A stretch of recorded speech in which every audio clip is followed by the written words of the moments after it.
लोजपा किसी कीमत पर जी नीतीश कुमार जी और बीजेपी का साथ नहीं छोड़ेगी। मुख्यमंत्री के चेहरा का मामला आप कहना चाहते हैं, हमको लगता है, तो उसमें नीतीश कुमार का कोई विकल्प नहीं है। नमस्कार, आप देख रहे हैं लाइव सिटी। मैं हूं आपके साथ सौरभ राज। बिहार में इसी साल विधानसभा चुनाव होने हैं।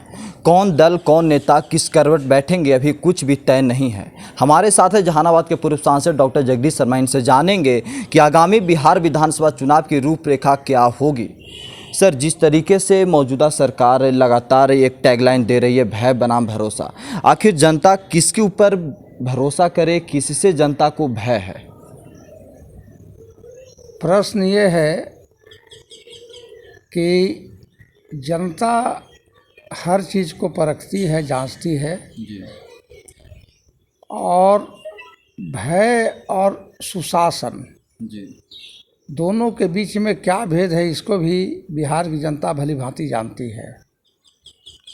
ये निर्विवाद है कि राजद सरकार के बाद जो एनडीए की सरकार आई बिहार में, तो चारों ओर जो त्राही त्राही का माहौल था, अशांति का, नरसंहार का, खेती बाड़ी बंद होने का, तो ये सिलसिला थम गया।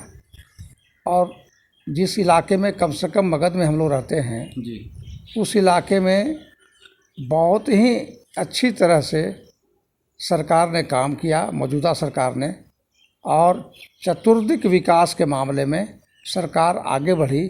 इसलिए मुझे विश्वास है कि आगे आने वाले चुनाव में बहुमत जो होगा एनडीए के पक्ष में जाएगा। सर, आरजेडी के तरफ से लगातार ये कहा जा रहा है कि एनडीए के पास लालू यादव के अलावा कोई मुद्दा नहीं है। इन 15 साल में कोई विकास नहीं किया, कोई रोजगार पैदा नहीं हुई बिहार में।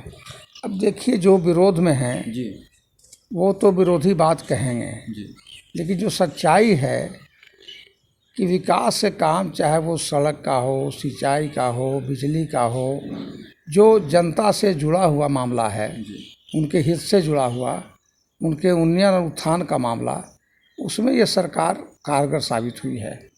इससे जो विरोधी दल के नेता हैं, स्वाभाविक है आरोप प्रत्यारोप होते रहेगा। क्या एनडीए के जो घटक दल में से एक लोजपा हैं, उन्होंने कुछ अभी बता रहे हैं, कुछ बोल रहे हैं, कुछ सोच रहे हैं? क्या लग रहा है कि एनडीए टूटेगी या साथ रहेगी तीनों दल? सर, अब जो मेरी जानकारी है उसके मुताबिक एनडीए के सारे घटक दल बिल्कुल एकजुट हैं। अब अलग अलग समय पर कुछ विचार लोग व्यक्त करते हैं, लेकिन इसे नहीं मानना चाहिए कि इसमें टूट होगा।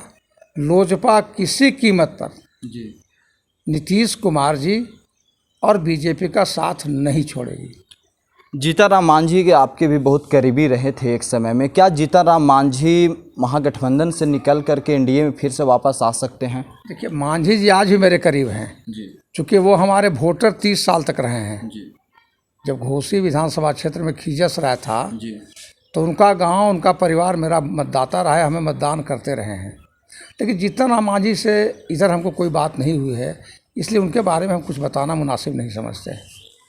तो क्या बिहार विधानसभा चुनाव में नीतीश कुमार ही एक चेहरा होंगे एनडीए के पास, कि और भी कोई चेहरा विकल्प हो सकता है? सर नहीं, एनडीए में अगर मुख्यमंत्री के चेहरा का मामला आप कहना चाहते हैं, हमको लगता है, तो उसमें नीतीश कुमार का कोई विकल्प नहीं है, वही चेहरा रहेंगे। जब भी बिहार की बात होती है तो युवाओं की एक बात होती है कि अब बिहार की नेतृत्व युवा के हाथ में देनी चाहिए। क्या कोई युवा आपके सामने है जो बिहार को आगे ले जा सकता है? मेरे जानकारी में जो युवा हैं उनका तो भविष्य है। आगे आने वाला दिन में युवा ही कोई नेतृत्व संभालेंगे, लेकिन आज के दिन में जहां हम बात कर रहे हैं उसमें नीतीश कुमार ही एकमात्र विकल्प हैं। तो मान लिया जाए सर कि एनडीए नीतीश कुमार ही हैं, एनडीए के पास नीतीश कुमार ही चेहरा है और उन्हीं के नाम पे बिहार विधानसभा चुनाव लड़ा जाएगा। कन्फर्म है सर? बिल्कुल 100%। चलिए, शुक्रिया सर, थैंक यू।